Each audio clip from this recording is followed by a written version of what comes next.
Welcome to Portsmouth This Week, the voice of Portsmouth Town Hall. We have a lot of good services in the town of Portsmouth, and I'm Dave Miller, by the way, sitting in for Doug Smith this week. And one of the wonderful services we have is our Portsmouth Free Public Library. And in addition to the books, which everybody expects from a library, they also have a lot of programs and activities and other things.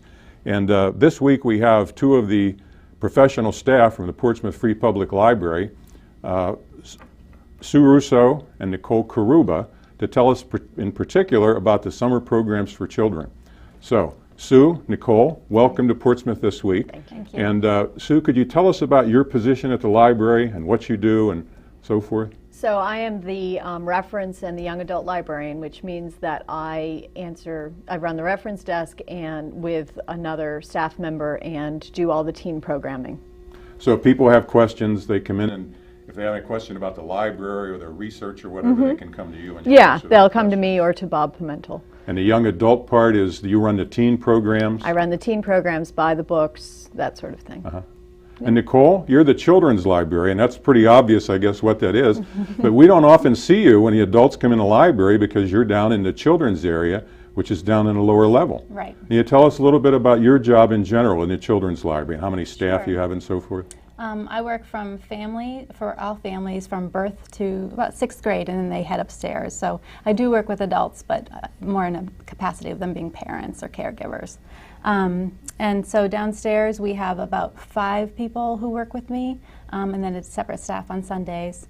But we really help people with everything, homework, projects that they're doing, homeschooling families, really just about everything that Sue helps adults with, we're helping the children and their parents with. So you have the children's books down there. What other resources are down in the children's section of the library? Well, we have 5 computers for children to use for anything from homework or just to playing on the internet for games and such.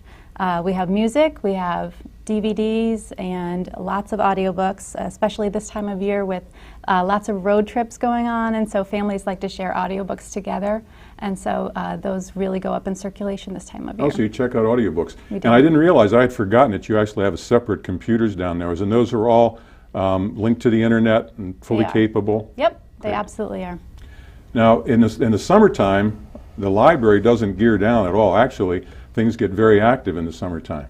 And can you tell us about the children's program that you'll be running this summer? Sure, it's actually already begun. It's called Fizz Boom Read. It's a statewide program, both Sue's and mine is, but we all get to to sort of customize the program. So this year we've decided to turn it into a game. So our children will be playing the Fizz Boom Bingo game. So children ages 3 through 11 can participate, and depending on their age, they get a different bingo sheet or set of sheets. So children ages 3 through 5 have to read 20 books over the summer. The next grade up is, or age up is 6 to 8, and those children have to read 6 books over the summer. And then the 9 to 11-year-olds have to read 5. But what we've done is we've set up a grid that they get to take home, and each square has a different genre or topic in it. So it might be something that says you have to read a science book this summer, or you have to read a book that is 200 pages long. And so the kids get to choose which squares they want to choose to read, and then if they make a line, then they've completed the program. So it's turned into a game. We actually did it for the first time in March, and it was so successful that we decided to completely change our summer reading program into this bingo format. The kids absolutely adore it. The parents like it because it's a little bit more fun. And then each time they come into the library, they get a small prize, which the kids really enjoy. I see. So they fill in the squares and get the prize. That sounds like a lot of fun. Yes. Now, you mentioned that the program already started. Does that mean it's too late to sign up? It's not too late. Our sign-up runs until July 12th, whereas Sue's, I believe, runs all summer. Right. What we've found is that the children sort of need a starting and an end point. They work better with that when they're young. The families do better. So by ending the sign up July 12th, the kids are really motivated to come in and sign up and get all the things that they need. What are the ages you're looking for the children's program again?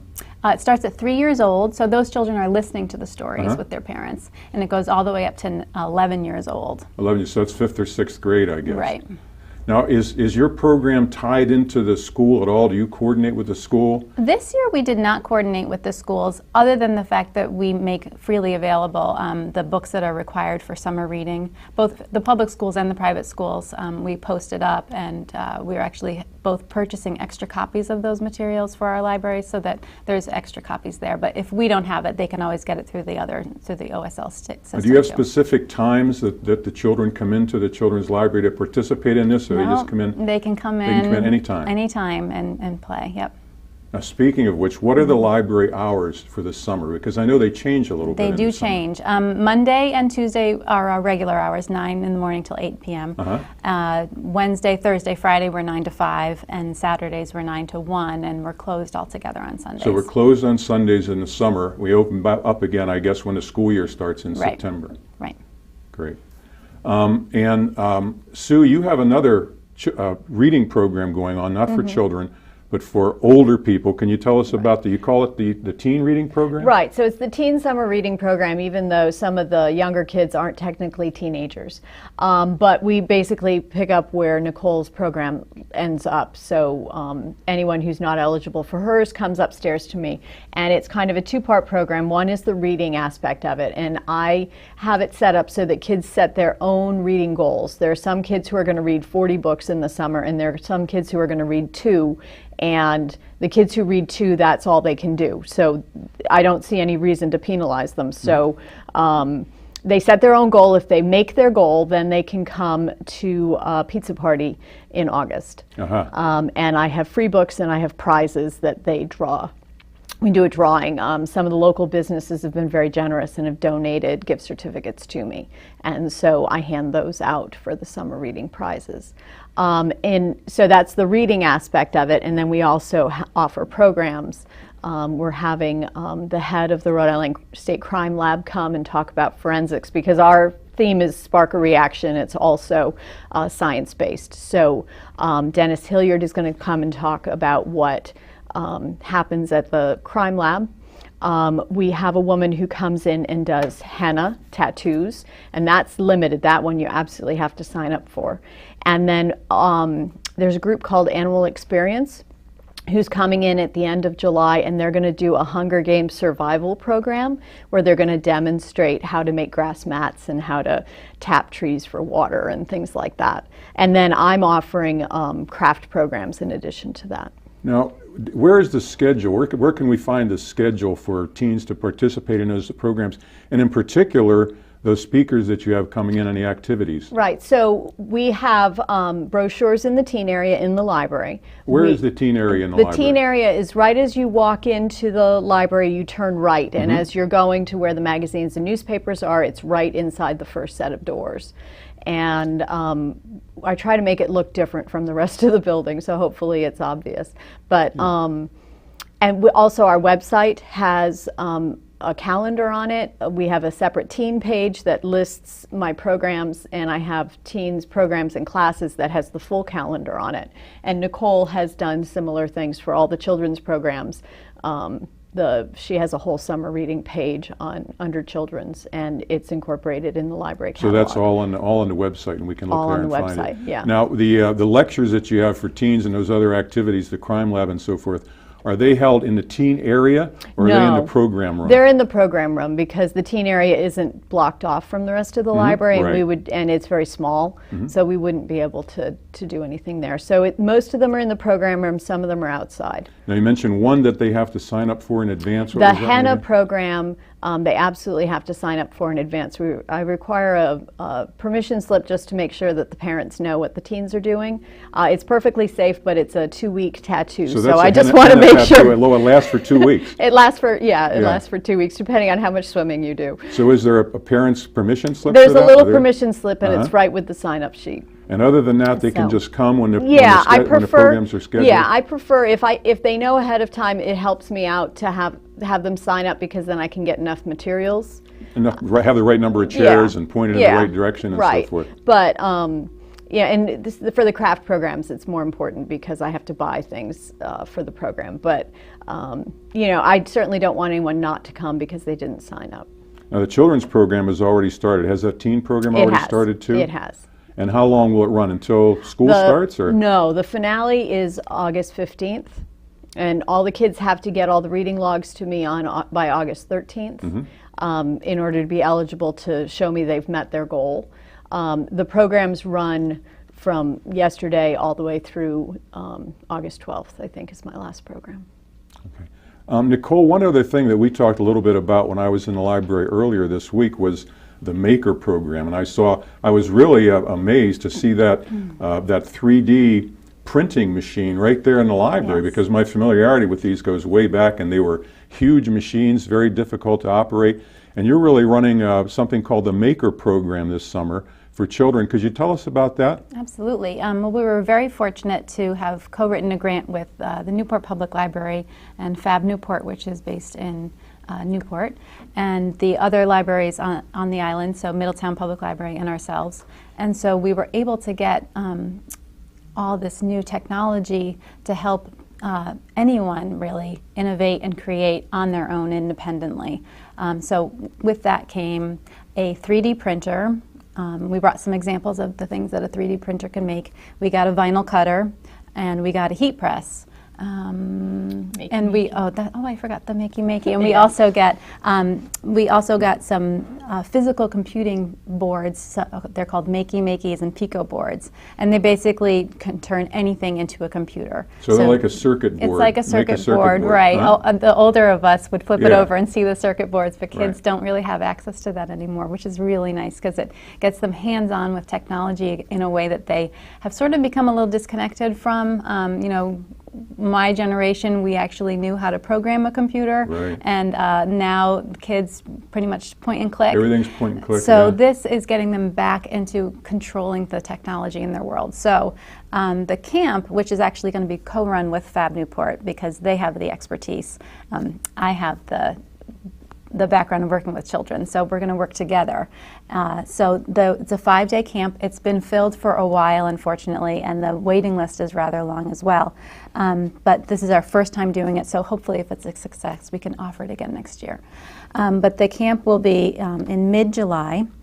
It'll be 3 hours a day, every day, and it's going to start with the building blocks. So the first thing will be working in a two-dimensional setting. So drawing something, then being able to print it off on a vinyl cutter or a heat transfer like an iron-on. So we brought some examples today of how you could literally draw something like the logo for the Portsmouth Free Public Library and turn it into a sticker.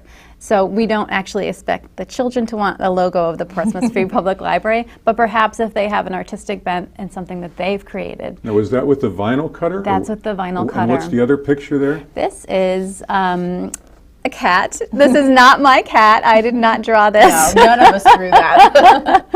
Actually, it's better than anything I could have drawn. But it's another example of so you take something two-dimensional, like you would draw it on a piece of paper, you would scan it into a computer, you would then have to load it into a special piece of software and turn it into something that the vinyl cutter could use. So it's really incorporating for them how to take the building blocks of getting something from point A to point B. And I guess the culmination then is a 3D printer? Absolutely. And can you show us some of the things you Sure. made on the 3D printer? Again, so this is a stretchy bracelet, it took about an hour and 15 minutes to make, but it's really interesting how the kids like to see something physical after they've created all this time. So a bracelet. We also made a case for an iPad.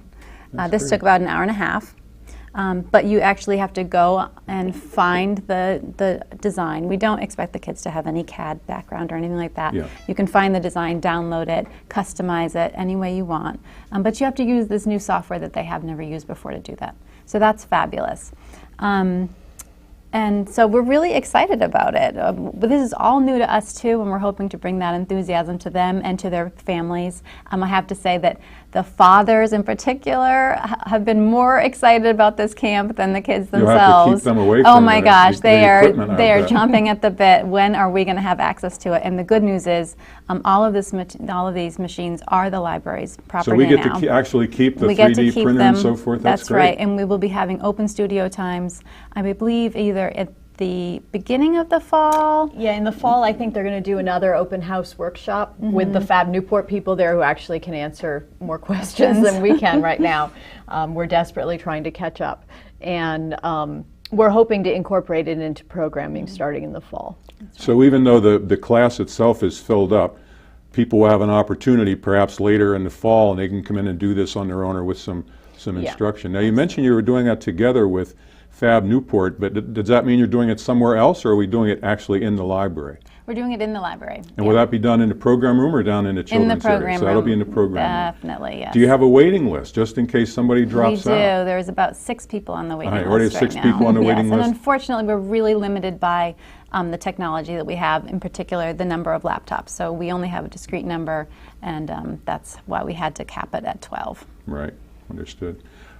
Is there any, are any of these things require a fee? Do we have to pay for any of these? No. Are they all free in keeping with the Portsmouth Free Public Library? Yes, absolutely. Tradition? Everything is free and open to anyone who's interested. Yep. That's great. What other programs are going on this summer for anything? That's already quite a lot. I know we have the reading programs and the maker programs. What else is going on this Well, summer? I have a ton. Can I talk about some of Yes. mine? Yes. All right. So we have so much going on in the children's room because we serve so many different ages. So we definitely are still doing our story times throughout the summer. When are the story times? Those are Tuesday and Wednesday mornings at 10 a.m. They're downstairs in the children's room, and you don't need to sign up. You just come in.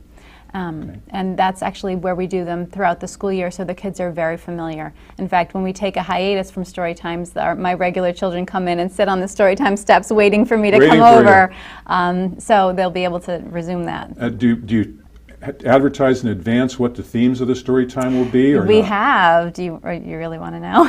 Well, no, but how do people find out? Not necessarily tell us all It's all on the things. calendar. Oh, it's right on the calendar. So Yep. they can get to that through the website, Yep. look at the calendar, and they'll know exactly what's happening at That's each right. story time. That's right. Great. And then immediately following that is a drop-in craft program, so the kids can make a craft. But that runs for a few hours afterwards. So if you just happen to be visiting the library that day, most people have library days when they come in each week.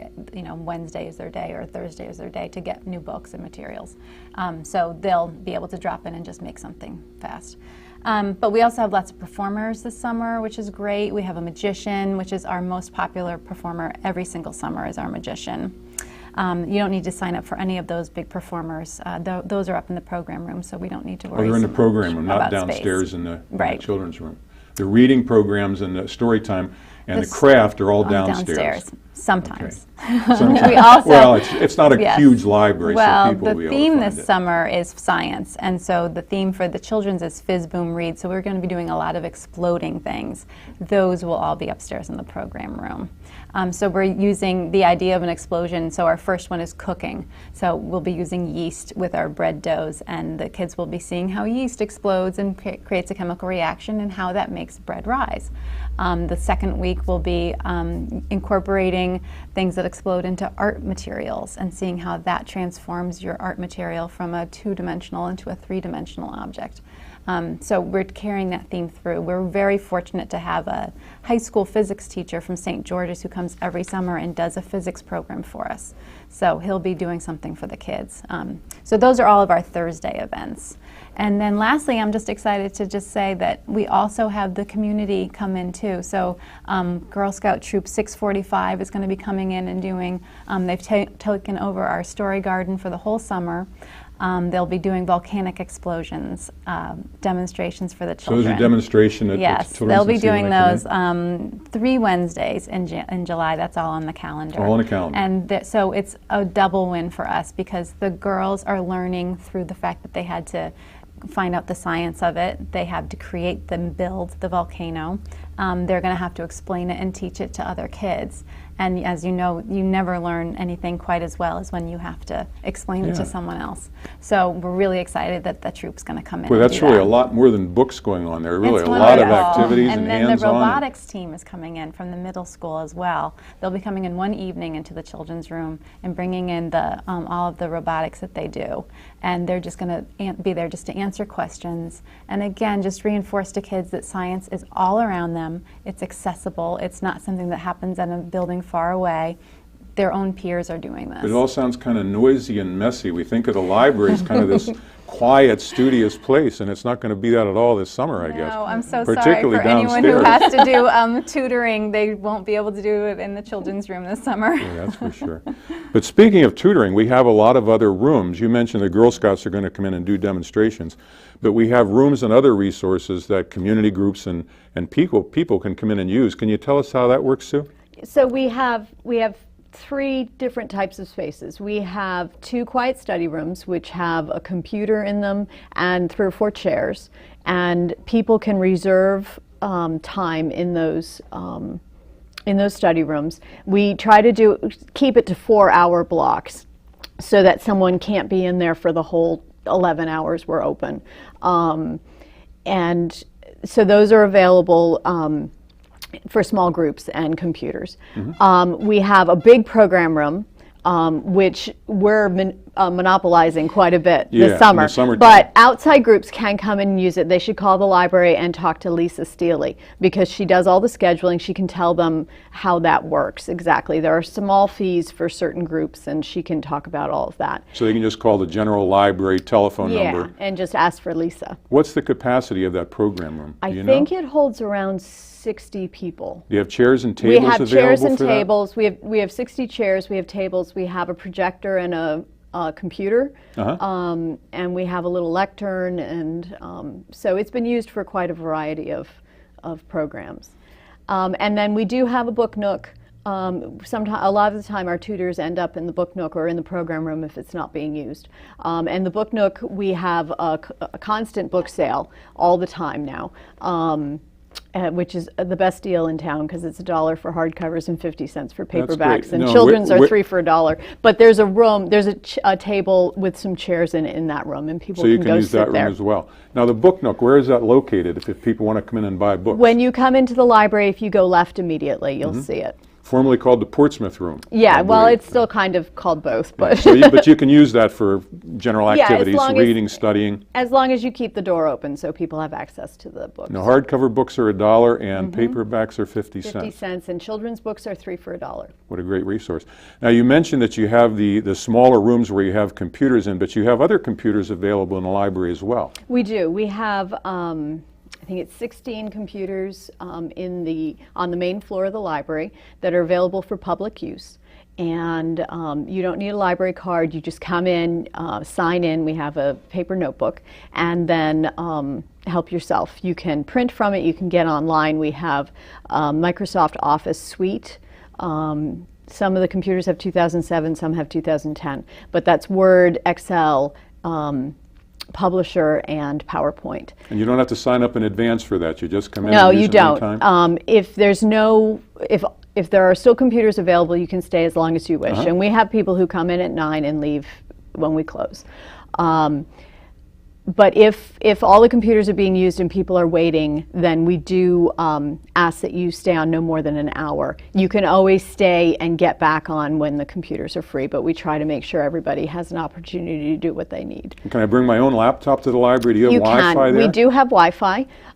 You can bring your own device. We also have a wireless printer, so you can print out your document without having to copy it or email it to yourself, and then or put it on a flash drive and then use one of our computers. So.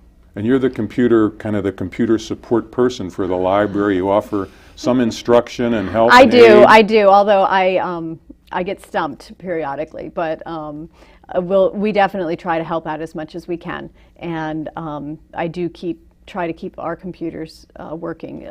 Ocean State Libraries has excellent network and computer support people, and I call on them frequently. You mentioned the Ocean State Libraries. What is that exactly? So all the public libraries in the state of Rhode Island are part of a consortium, and the Ocean State Libraries is the name of the consortium. And as a consortium, small libraries like Portsmouth can get access to materials that we wouldn't be able to purchase on our own. So you can borrow books from all the libraries in the state without driving all over the place. Your Portsmouth card is good at any public library in the state.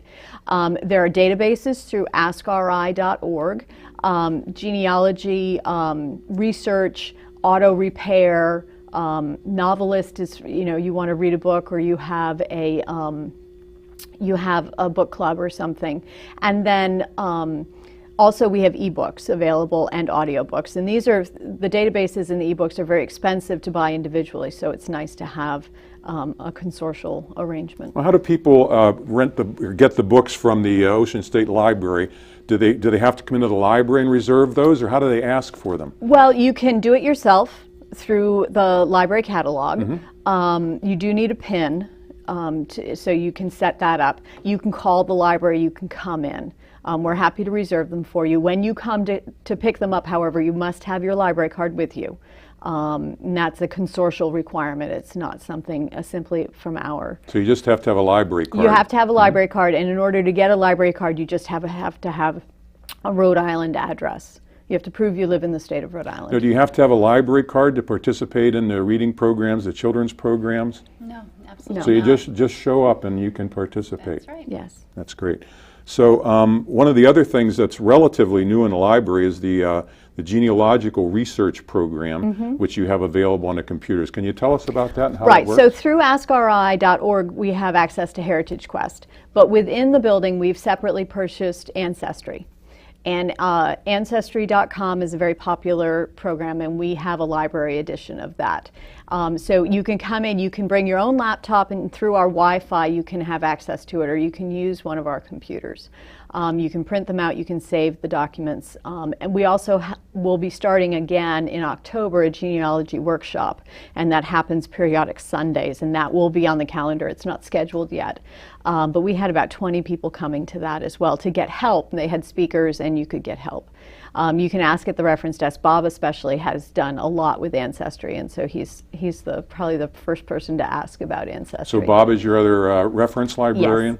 Yes. Actually, Carolyn knows quite a bit about Carolyn does, too. And Carolyn, the library director. Yeah. How many staff members are there at the library? There are 20, maybe-ish. Yeah. we have full-time staff and part-time staff. Yeah. And, so, and we have Sunday staff, which we sometimes Which is forget, separate. and we Yes. shouldn't because they're absolutely And you part of also the have team. some volunteers, I believe, that We work in the do. library? We do. We have people who have generously donated to come in and shelve books for us and do regular projects, and then we also take community service volunteers as we're able. If somebody wants to do volunteer work at the library, how do they arrange that? So they should call the library and ask to talk to either me or Kathy, and we can set them up with something. Sometimes we do have to turn people away if we don't have a project going on, but we try to accommodate as much as we can. Do you usually get younger people or everybody from the community? Everybody. Everybody. That's great. Yeah. And do you know what the usage is of the Portsmouth Library, by the way? How many people come in on say a monthly basis, would you say? Oh my goodness. I think it really varies on the month, for one thing. Like, as you said, we're entering the busiest time of year.